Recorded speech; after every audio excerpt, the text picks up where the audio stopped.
What happens when you apply 21st century data science to a 7th century sacred text?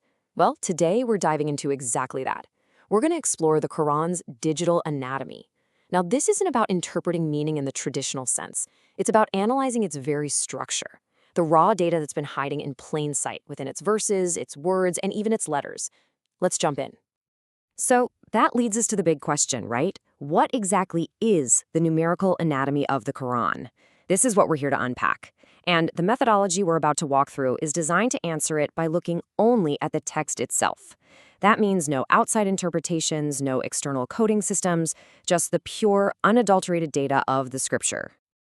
You know, for the first time in history, we have computational tools that allow us to look at the Quran in a completely new way, not just as a text to be read and recited, but as a massive, intricate data structure that we can actually analyze, potentially revealing patterns in its very architecture. Okay, so to build anything, you need raw materials, right? Your foundational bricks. In this analysis, those materials are objective, undeniable facts pulled straight from the text. There's no interpretation here, no subjectivity. We're just talking about the numbers. And here they are, the elementary bricks of the whole analysis. And what's so fascinating is just how simple and basic they are.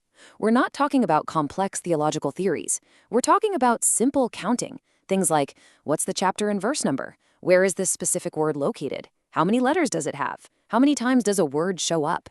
It's from these simple, totally objective data points that the entire analysis is built. Now, for an analysis like this to have any credibility, the rules have to be crystal clear from the get-go. You can't just pick and choose how you count things to fit a theory. So let's break down the strict principles and conventions that keep this entire process consistent and, most importantly, faithful to the text itself. First things first, which version of the Quran are we even talking about? Well, the study uses the Hafs recitation, which is the most common one out there, used by about 85% of Muslims around the world. The data itself comes from the King Fahd Complex digital corpus. And why that specific one? Simple. It's the only verified digital version that has a broad scholarly consensus, which means we're starting with the most reliable and universally agreed upon data source possible. Okay, a quick but really important technical point, just for transparency. The Arabic script has some beautiful complexities, like the letter Hamza. This methodology has a standard way of counting it to be consistent. But here's the absolute key takeaway, the only thing you really need to know. This decision has zero, and I mean zero, impact on the final results. All right, this brings us to the single most important rule of this entire approach. Honestly, this is the core principle that guarantees the integrity of the whole analysis. It's the one rule that ensures no external ideas are ever forced onto the text. And that rule is this: absolutely no external coding systems. What does that mean? It means no numerology, no assigning numerical values to letters based on ancient traditions like abjad, no outside interference whatsoever. The only data being used is the data found inside the Quran itself. That's it. Period. And this quote just beautifully captures the whole philosophy, doesn't it? The Quran is understood by the Quran. The text has to be its own reference. The whole idea is to let the Quran speak for itself through its own internal structure, respecting its integrity completely, without adding or subtracting a single thing. Now, whenever you introduce a new approach like this, you're going to get some tough questions, and that's a good thing. So this methodology was actually designed to anticipate some of the biggest critiques right from the start. Let's tackle them head on. This is a really fair question. I mean, at first glance, adding, say, a verse count to a letter count, it kind of seems like mixing apples and oranges, right? It feels like you're trying to combine things that just don't belong together. But the answer is to think about it like an engineer building a bridge. An engineer has to combine different units. They need a certain number of screws, a certain weight in kilograms of steel, and a certain length and meters of cable.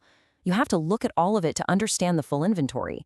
This analysis is doing the same thing, just for the Quran, looking across these different textual dimensions to see the complete structural picture.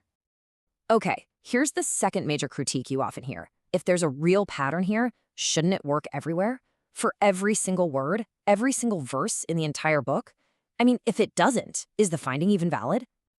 And the answer to that is no, not necessarily. This isn't trying to be a theory of everything for the Quran. Think of it more like biology. When a scientist discovers what a specific gene does, they don't have to test every single strand of DNA in the world to prove it. This study is similar. It's not claiming this pattern is everywhere. It's showing that the pattern consistently emerges at key structural points, often revolving around the text's most central concepts. So, if it's not about finding some universal law that applies everywhere, then what's the point of all this? Well, the ultimate goal is to see if all this raw data, all these numbers, might actually point to something deeper, something symbolic. Right. The goal isn't to find a scientific law that can be proven in a lab. It's much better to think of this as a kind of digital retro-engineering. You're looking at the finished product, the text as we have it, and working backwards to see if its very architecture contains patterns that resonate with its message. It's an exploration of potential structural intention. And this is where it gets truly remarkable. When you start combining those simple data bricks we talked about, following all the strict rules, different analytical paths keep converging on one specific number, over and over again. That number is 114. And what's so special about 114? Well, it's the total number of chapters, or surahs, in the entire Quran. And that leaves us with a final, pretty provocative thought to ponder. We always, and rightly, focus on the meaning of the words in a sacred text. But what if the very structure, this intricate, hidden web of counts, positions, and frequencies, was also part of the message itself?